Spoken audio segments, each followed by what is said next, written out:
The Philippines, home to 100 million people, the 8th most populated country in the world, home to lumpia, adobo, and manny pacquiao. Above all the many beautiful things to love in the Philippines, there's one thing that's loved more than anything else: basketball.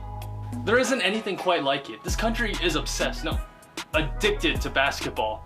Anywhere you go, any neighborhood, any barangay, you will find a basketball court. Filipinos will play on anything, even if there isn't a wood or cement floor. Filipinos will play on grass, soil, even sand. And everyone plays. Big, small, short, tall, poor, rich. You'll find players wearing shoes, tsinelas, and even bare feet. You see, it doesn't matter who you were before you stepped on the court. All that matters is your game. You know how much Americans love American football? Well, multiply that by 10 times. The passion for the sport is real. The only thing I can quite compare it to is Argentina or Brazil's love for football, where the love for the sport is almost a religion over there. For the sake of numbers, Nike once estimated that 40% of the population of the Philippines plays basketball, and 81% in total are basketball fans. That's approximately 81 million hoopballing fans. This begs the question, why? Why do Filipinos love basketball so much?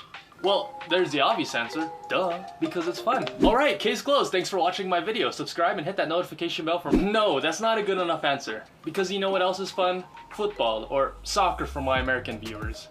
The most popular sport in the world, bar none. Football is so popular, an estimated 4 billion people, more than half the world's population, are football fans. So why didn't this football fever convert well in the Philippines? Why is basketball so different for Filipinos? To better answer this question, we have to go back. 1898 marked the beginning of the Spanish-American War, where after the Battle of Manila, Americans took control of the city, and then with the Treaty of Paris, the whole country of the Philippines. Thus, Spain relinquished control of the Philippines to the United States for $20 million, which is $600 million in today's money. During this period, basketball was brought over by the Americans. Basketball started in 1910, where it was actually introduced to public schools as a women's sport, because men's sports, like baseball and track, were deemed too rough and intense for women. The Philippines quickly established itself in the sport. In 1936, in their first Olympic showing, the Filipino basketball team came in 5th place, which to this day is still the best placing for an Asian team. They then won gold in the first Asia Games in 1951, and then won bronze in the FIBA 1954 World Championships, which again has not been eclipsed by another Asian country until this day. For the next 20 years, the Philippines dominated Asia in basketball, winning gold in the FIBA Asia tournaments in 1960, 1963, 1967, 1973, and 1985, and then winning silver in 1965 and 1971. It was during this time that the basketball craze was at an all-time high. The Philippines then formed the PBA, or the Philippines Basketball Association, the oldest running professional basketball league in the world after the NBA, bringing us Filipino all-time greats like Raymond Townsend, Philip Cesar, Bogs Antonado, and Robert Jaworski. When we were liberated from Spain, the removal of colonization left behind a large void. In 1934, the Philippines was nothing more than a collection of islands, ethnicities, and diverse cultural identities. And while the government would try and fill that void in a political and legal sense, it was basketball that became that cultural glue for our newly born country. In a country where there are literally hundreds of different languages and everyone sort of has their own local and regional connections, basketball became one thing that people could look to and say, we are Filipino, and this is something that we are really good at right now. And basketball, in turn, is linked with our unity as Filipinos. The Filipino cultural identity was basically born from basketball. That's why for a lot of us, basketball is more than just a game. If you're familiar with the economy of the Philippines, it's not an understatement to say it's not the greatest.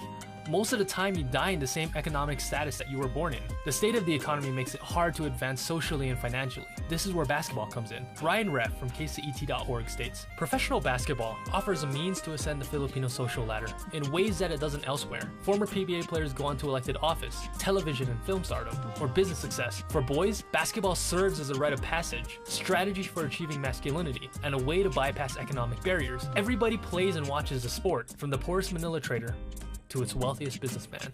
Now, the last and most obvious answer is the accessibility. With sports like baseball, hockey, or golf, you need equipment and facilities. Baseball has batting and catching equipment, not to mention the huge field. Hockey requires an ice rink, ludicrous on a Pacific island, And golf needs acres upon acres of land, as well as golf clubs and other equipment costing easily hundreds, if not thousands of dollars. Basketball, all you need is a court and a ball, which is ideal for the Philippines' economic climate.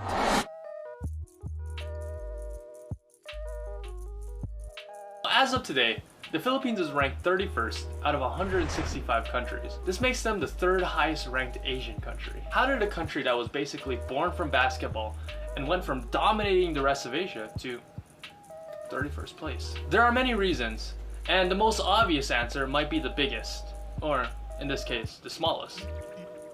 Our height. Basketball, obviously, is a tall man's game, and Filipinos aren't known for being vertically gifted, with the average Filipino standing at 5'4" or 163 centimeters. The average PBA player of today naturally stands a bit taller at 6'3" or 190 centimeters, which was not as big as a problem back in the 50s, when the average NBA player stood at 6'2" or 187 centimeters. And while the rest of the professional world grew, the Philippines remained short.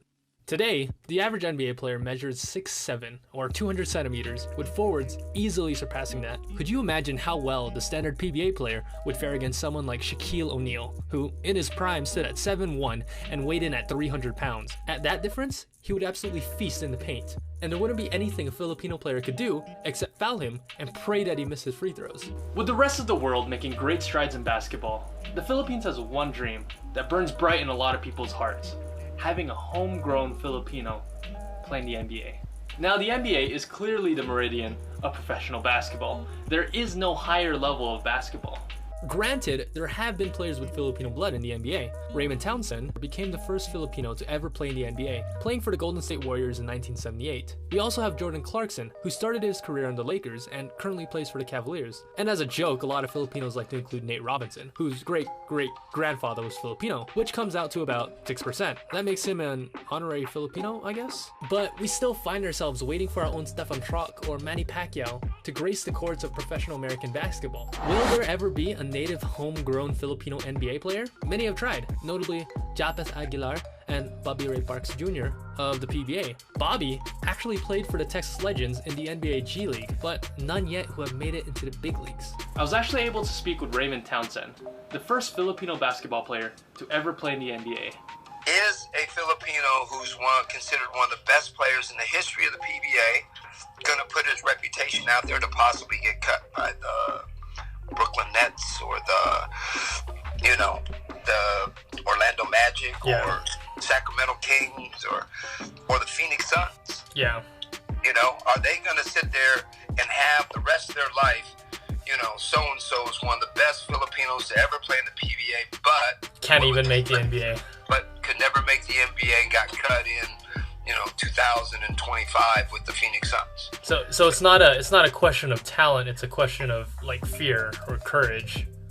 Nobody's ever done it. It's harder for the first person than it is for anybody else. Because with being the first, there's a lot of doubt. I was told I'd never make it. There's a lot of negative input, and there was negativism towards who you are. I was too small, I was Filipino, I wasn't big enough. But they don't know the heart of a Filipino. So, who's next? For the time being, the hopes and dreams of the country rest on these few players. First, there's Kobe Paras. Yes, named after the Kobe.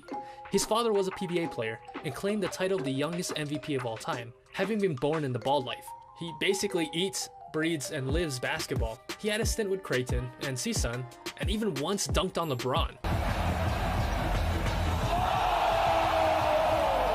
And then there's Terrence Romeo, one of the best guards in the PBA with quick as lightning reflexes and handles for days. Basically the Allen Iverson or the Kyrie Irving of the PBA. And then there's Junmar Fajardo, the current MVP of the PBA and arguably the best player in its history. He has the most MVPs in PBA history with 5.